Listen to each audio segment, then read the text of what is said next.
So as I actually start this recording, I should be in a better condition than the last episode because I don't know what was happening with me. I was clear of mind, nothing was wrong with me. It's just Herald 7th Curse character exclusive random item stats. We're on 7th Curse again, but we're not playing the same character. So if nothing else, we are moving on. I had something else I did want to talk about, and I promptly forgot because I don't have my notes in front of me.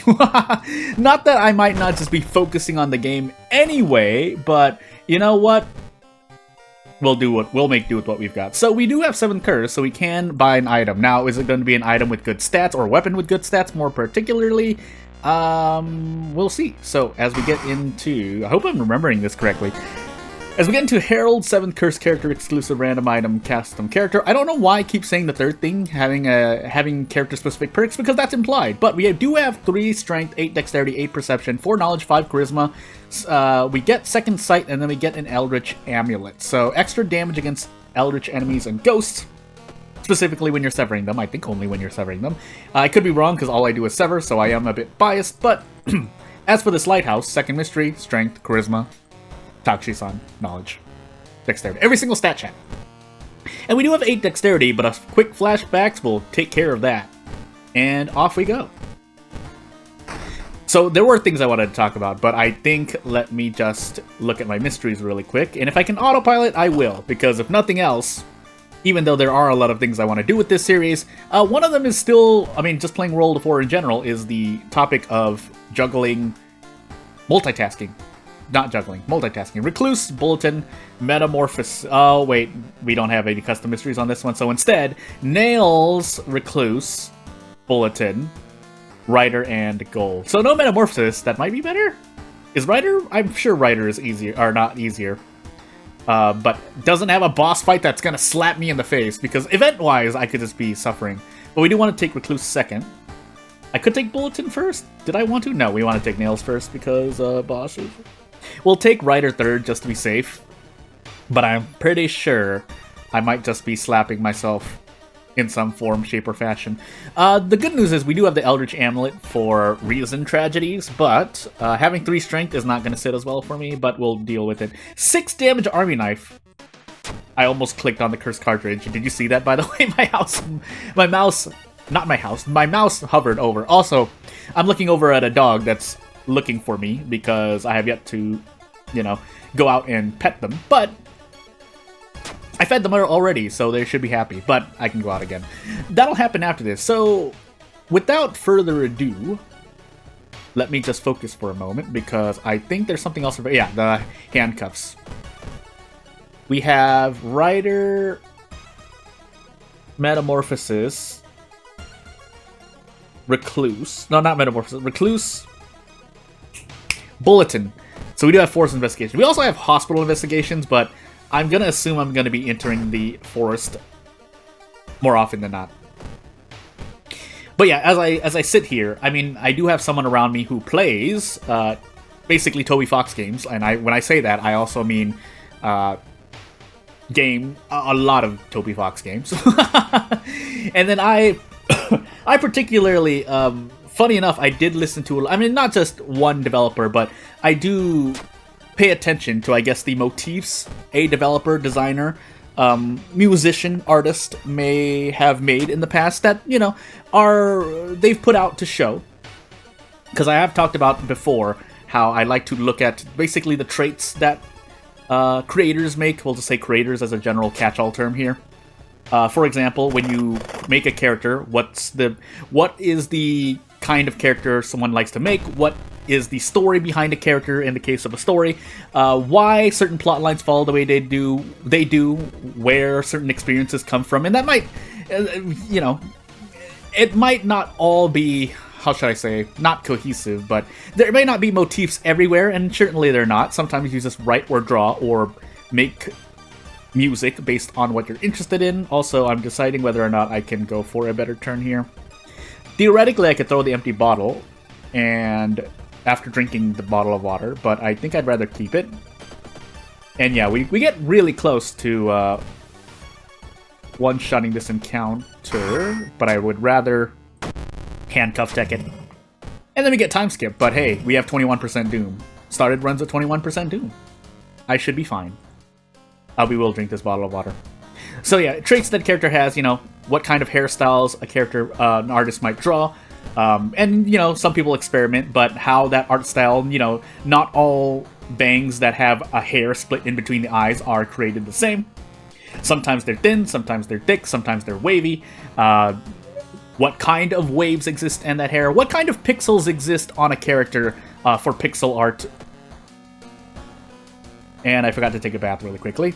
Nope, I took a bath and I did not fill the empty bottle because I'm going crazy. We'll take Recluse now.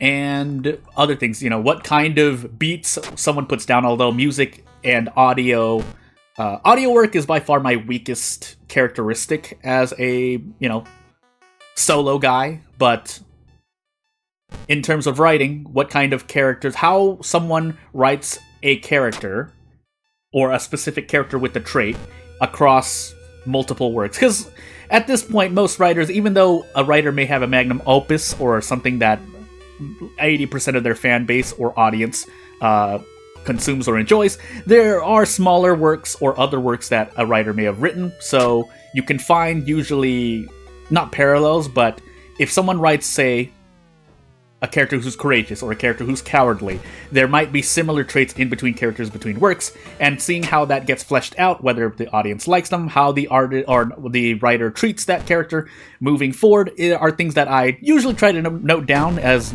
people on this channel may well know me for. I don't remember things often, so therefore I usually end up taking notes here and there. We can just take this reason damage in the face anyway. I can throw the empty bottle to save more reason, but we have the Eldritch Amulet, so I'm feeling a bit more comfortable. So yeah, that's kind of the research/development process I'm going through right now, because I am currently stuck trying to figure out if what I have is really what I want to create. And again, like I said, like I may have said before, but for those who don't know, I usually like to sit on things for about a day. And I'm working on other stuff in the meanwhile, but I usually like to sit on things. If there's something that I've even just completed, I like to sit on it for a day and then come back to it and say, is that right? And that saved me, I think, more often than not. By the way, yeah, we'll take Writer now. We'll take Bulletin after. It's a lot of investigations to go through, but we should be okay. And so I'm literally looking over, so I have another setup sitting with the monitor, and on this monitor, Sublime Text, this is not an advertisement by the way, I just use Sublime Text. I do sometimes use Notepad, but yeah, I'm seeing a portion of Sublime Text on the side of my vision, and there are already notes written down on characters, so yeah, I don't think what I have... I think what I have works, but that's what I mean by I like to sit on things and think about them for a while. As for video creation, I sometimes, if I get the chance, I like to sit on videos and look at them for a while as well, but hey, also I forgot my second encounter, so... if bad things happen, bad things happen. So, interesting to note that status effects given to you by custom content, in this case characters, go into your status bar and not your allies and perks. But they still work at least, so that's interesting to note. I wonder how that works in code, but moving onward. I could grab a pack of cigarettes, or try to grab a pack of cigarettes if I so choose. Can I sell this Eldritch Amulet, by the way? It's just a cult, right? Yeah. So I can sell it. You know what? Let's try. Otherwise, I can sell this Tome of Rot as well. Yeah, 2 funds, Tome of Rot. We're going for a pack of cigarettes. Woo! Blew out the microphone while I did that. But anywho. Yeah, I don't use the Tome of Rot. It can be useful. If you get lucky, it's definitely useful. And, yeah, not much else to say. A lot of Reason Healing if I so choose. The Stake is an interesting pick, but I'd rather take the Reason, as odd as that sounds. Especially since we have a bottle of water, so we can undo the stamina loss from using the Mystery Yakitori, which decreases your stamina by 1, but increases your Reason by 4. But anywho. So yeah, moving onward, we'll see what happens. I'm moving a lot slower than I expect, but again, in my experience, being a bit more careful is usually better than rushing forward. Now, there's a reason why the meme of "do it" is a meme. It's because you do sit on things for too long. But in my case, I have I want to say comfortably, I have years of experience doing what I do. And this, among the failures or projects I've done, most of my successes have come from